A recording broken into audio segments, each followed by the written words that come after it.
Hello everyone, I Komal Khorgade, lecturer in Electronics and Telecommunication Department, NIT Polytechnic Nagpur. Welcome to Mobile and Wireless Communications module. In last chapter, we are discussed about the mobile unit, frequency use and frequency synthesizer. So अभी हम थोड़ा सा revise करते हैं what is mobile unit. जो हम phone use करते हैं वो है हमारा mobile unit which is consist of transmitter, receiver, frequency use, frequency synthesizer, logic unit and control unit. ये था हमारा मोबाइल यूनिट जो हमारे सिग्नल्स को ट्रांसमिट और रिसीव करने का काम करेगा और उसके साथ जो फ्रीक्वेंसी वगैरह यूज़ करेंगी वो सब वहाँ पे हमें मिलेगा. अभी हमने देखा था फ्रीक्वेंसी यूज़. तो जो हमारा मोबाइल सेट को हमारा जो हैंडसेट है उसको जो फ्रीक्वेंसीज लगती थी वो हमने फ्रीक्वेंसी देखी थी. तो हमारा ट्रांसमीटर यूज़ करता था low frequency which is 825 to 845 megahertz and consist of 666 channel and उस चैनल के बीच में जो स्पेसिंग थी वो थी हमारी 30 किलो हर्ट्ज़. उसके बाद हमने उसी का रिसीवर देखा था. तो रिसीवर साइड हमारा हायर फ्रीक्वेंसी यूज़ करता था और वो फ्रीक्वेंसी थी हमारी 870 to 890 मेगाहर्ट्ज़.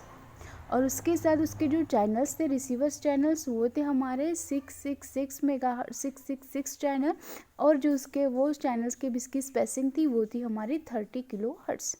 उसके बाद हमने देखा था फ्रीक्वेंसी सिंथेसाइज़र. तो फ्रीक्वेंसी सिंथेसाइज़र का काम क्या था कि जो भी हमारे सिग्नल्स थे, जो सिग्नल्स डेवलप हो रहे थे ट्रांसमीटर और रिसीवर, वो जो सिग्नल को डेवलप करने का काम कर रहा था हमारा frequency synthesizer. Now today's session is cell phone transmitter, the cellular receivers, logic unit and control unit. अभी आज के सेशन में हम बाकी के जो हमारे मोबाइल यूनिट के पार्ट्स हैं वो पढ़ने वाले हैं. So guys, firstly we discuss about the learning outcomes. So the learning outcomes are understand the parts of mobile unit, able to learn about cell phone transmitter, able to learn about cell phone receiver and discuss the part of logic units. So ये हमारे learning outcomes. अभी हम देखेंगे हमारा next topic. So cell phone transmitter. तो अभी हमने देखा था कि सेल फोन ट्रांसमीटर मतलब क्या है जिसमें हमें फ्रीक्वेंसी यूज़ हो रही थी. तो अभी देखो हमारा फ़ोन में हमें ट्रांसमीटर मीन्स में अगर बात करें तो मुझे क्या कर रही है, मैं सिग्नल पास कर रही, वो सिग्नल है वो ट्रांसमिट कैसे होते हैं वो देखेंगे हम. तो देखो यहाँ पे क्या हो रहा है, यहाँ पे देखो क्या है, एक carrier input from frequency synthesizer. Means ये हमारी सर्किट डायग्राम है. इसमें क्या होता है, जो सिग्नल्स के इनपुट रहते हैं वो आते हैं हमारे carrier input from frequency synthesiser.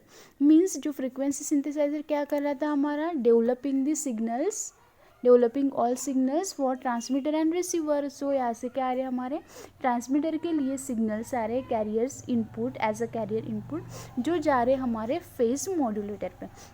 तो यहाँ पे फेज मॉड्यूलेटर को देखो सेकंड एक फिर से इनपुट है जो कि हमारा माइक्रोफोन और ऑडियो एम्पलीफायर.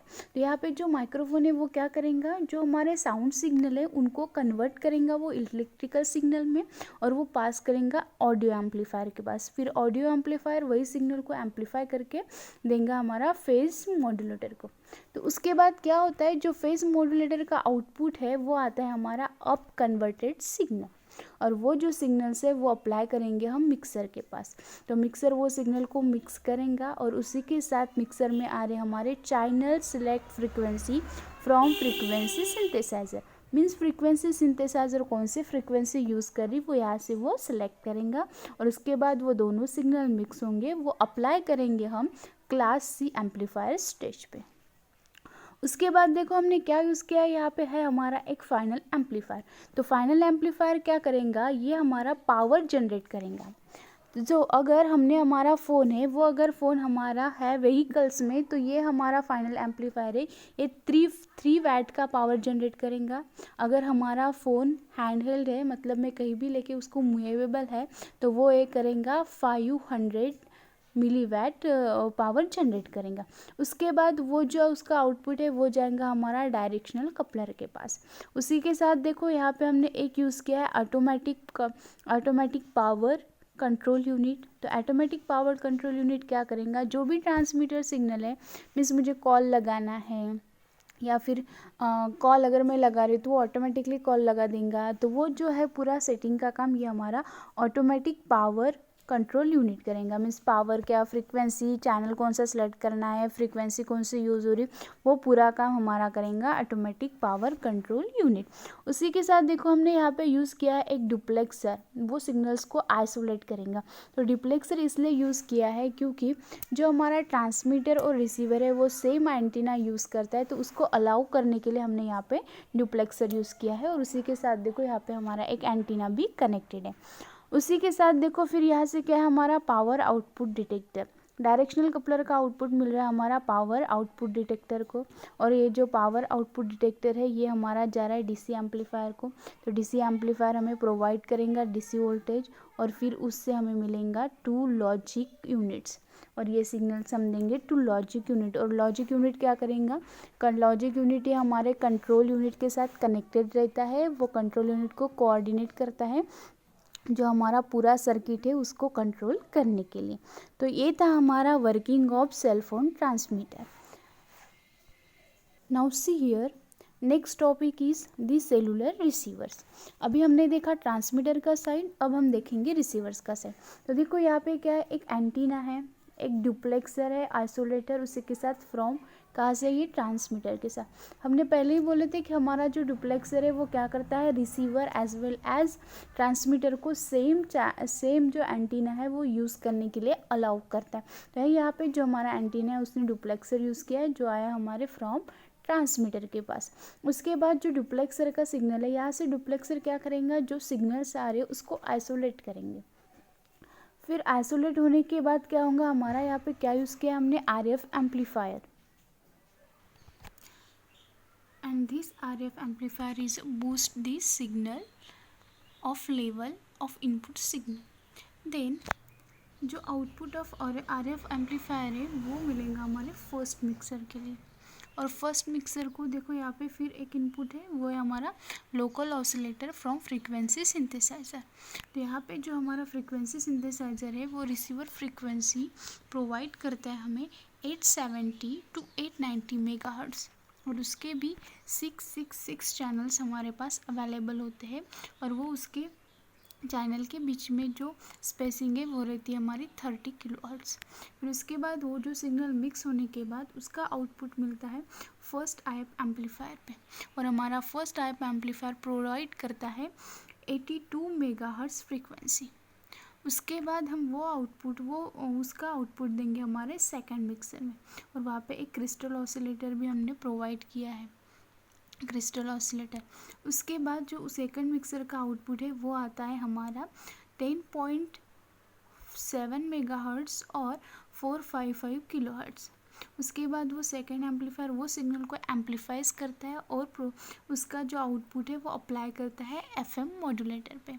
तो जो एफएम मॉड्यूलेटर है वो हमें प्रोवाइड करता है वॉइस सिग्नल, साउंड सिग्नल। जो इसके वॉइस सिग्नल यहाँ से पास होके आ रही है वो ये एफएम मॉड्यूलेटर हमें प्रोवाइड करता है। उसके बाद जो आउटपुट ऑफ एफएम मॉड्यूलेटर है वो दिया जाता है हमारे डीसी एम्पलीफायर के पास, और डीसी एम्पलीफायर हमें प्रोवाइड करता है यहाँ पे रिसीव सिग्नल स्ट्रेंथ इंडिकेटर, ये हमारे RSSI जो कि है हमारे रिसीव सिग्नल स्ट्रेंथ इंडिकेटर। उसके बाद जो एफएम मॉड्यूलेटर का आउटपुट है वो फिर से ऑडियो फिल्टर को दिया है, और ऑडियो फिल्टर क्या करता है, वो जो सिग्नल्स आए वॉइस सिग्नल्स को फिल्टर करता है, और ऑडियो एम्पलीफायर वो सिग्नल को एम्पलीफाई करता है और हमें स्पीकर में एज अ साउंड सिग्नल वो मिलेगा।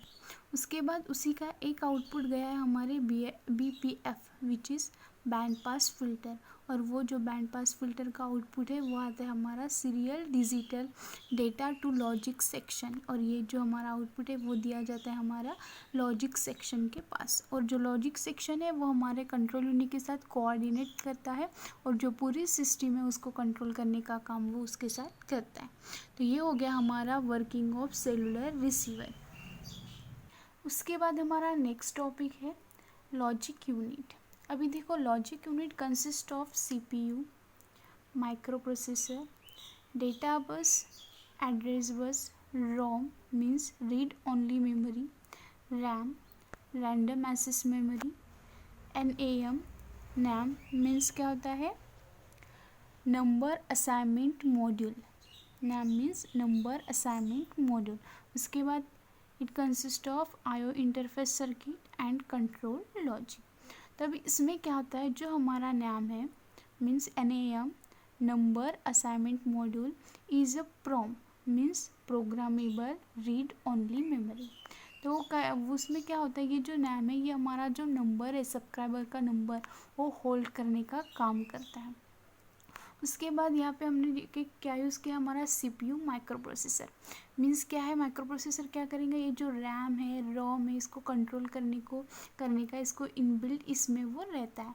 तो अगर हमें डेटा पास करना है तो हम डेटा बस यूज़ करेंगे, एड्रेस अगर पास करना है हमें तो एड्रेस बस यूज़ करेंगे। मीन्स वो डेटा बस का काम है कि वो डेटा पास करेंगी और एड्रेस बस का काम है वो एड्रेस पास करेंगी। उसके बाद देखो हमने यहाँ पे आईओ इंटरफेस सर्किट यूज़ किया है। मीन्स जो भी हम इनपुट आउटपुट डिवाइस वहाँ पे यूज़ करेंगे उसके लिए हमने यूज़ किया है यहाँ पे आईओ इंटरफेस सर्किट। उसके बाद में है हमारा कंट्रोल लॉजिक। कंट्रोल लॉजिक को क्या होता है, जो ट्रांसमीटर एंड रिसीवर के सिग्नल आते हैं उसको कंट्रोल करने का काम करेगा हमारा कंट्रोल लॉजिक। और ये हमारा कंट्रोल लॉजिक कनेक्टेड रहता है हमारे लॉजिक यूनिट के साथ। मीन्स वो लॉजिक यूनिट और कंट्रोल यूनिट एक दूसरे को कोऑर्डिनेट करते हैं और जो ट्रांसमीटर सिग्नल है, रिसीवर सिग्नल है, फ्रीक्वेंसी है, जो डेटा आ रहा है, रिसीव हो रहा है, उनको सिंक्रोनाइज करने को, उन पे कंट्रोल करने का काम करता है हमारा कंट्रोल यूनिट। तो ये था वर्किंग ऑफ लॉजिक यूनिट। अभी हम नेक्स्ट देखेंगे हमारा कंट्रोल यूनिट। अभी कंट्रोल यूनिट क्या करता है, ये तो हमारा लॉजिक यूनिट के साथ कोऑर्डिनेट करता है और जो भी बाकी का जो भी डेटा है, ट्रांसमीटर है, रिसीवर है, कॉलिंग करना है, वो उसी को कंट्रोल करने का काम हमारा कंट्रोल यूनिट करता है। तो कंट्रोल यूनिट क्या करता है, it is consist of speaker, amplifier, audio amplifier, modulator, microphone and microprocessor with RAM, ROM and IO device. Next है हमारा control unit which is consist of speaker, microphone, handset, audio amplifier, यहाँ पे भी एक audio amplifier है, और ये हमारा cabinet, microprocessor with RAM, ROM and IO circuit. तो अभी कंट्रोल यूनिट में क्या होता है, यहाँ पे देखो क्या है, माइक्रोफोन है और हमारा स्पीकर है। तो माइक्रोफोन क्या करता है, जो साउंड सिग्नल है उनको इलेक्ट्रिकल में कन्वर्ट करने का काम करता है, और उसी के साथ जो वो इलेक्ट्रिकल सिग्नल उनको साउंड में कन्वर्ट करना है तो हम यूज़ करेंगे स्पीकर, और वो सिग्नल एम्पलीफाई होते हैं बाय यूजिंग ऑडियो एम्पलीफायर। उसके बाद देखो यहाँ पे हमारा control unit consist of micro processor. Means जो भी कॉल आ रहा है, सिग्नल्स, हम डेटा एक्सचेंज करते हैं या हमारे पास कोई डेटा है उसको स्टोर करने का, वो पूरा कंट्रोल का काम रहता है माइक्रो प्रोसेसर के साथ। उसी के साथ यहाँ पे 3 कैबिनेट है। एक कैबिनेट में क्या है, 10 डिजिट LCD, जो हमारा नंबर डायल करते हैं हम, 10 नंबर्स आते हैं उसकी 10 डिजिट LCD। और फिर क्या, अदर इंडिकेटर्स लाइट, अगर मैसेज आया, मिस कॉल आया तो हमें यहाँ पे शो होता है, एक लाइट ग्लो होती है अपने फ़ोन में, वो है यहाँ पे अदर इंडिकेटर्स लाइट। उसके बाद फिर से यहाँ पे क्या है, 12 की touch and tone keypad and other controls. यहाँ पे जो है हमारा बैक करना, कॉल करना, टच, जहाँ पे हम टच करके फ़ोन करते हैं, नंबर सेव करते हैं, जो भी फंक्शन है वो यहाँ पे हम पूरा कंट्रोल यहाँ पे। तो ये होता है हमारा कंट्रोल यूनिट। सो गाइस, आज के लेक्चर में हम क्या पढ़े, cell phone transmitter, the receiver, logic unit and control unit. Transmitter कैसे सिग्नल्स करते हैं वो देखे हमने, रिसीवर सिग्नल कैसे रिसीव करेंगे वो, और लॉजिक एंड कंट्रोल यूनिट जो दोनों कोऑर्डिनेट करके पूरे यूनिट को कंट्रोल करने का काम करते हैं। तो गाइज आई होप आप सबको ये टॉपिक समझ गया होगा। अगर आपको नहीं समझा तो please free to call me, and thank you so much for listening me. Thank you.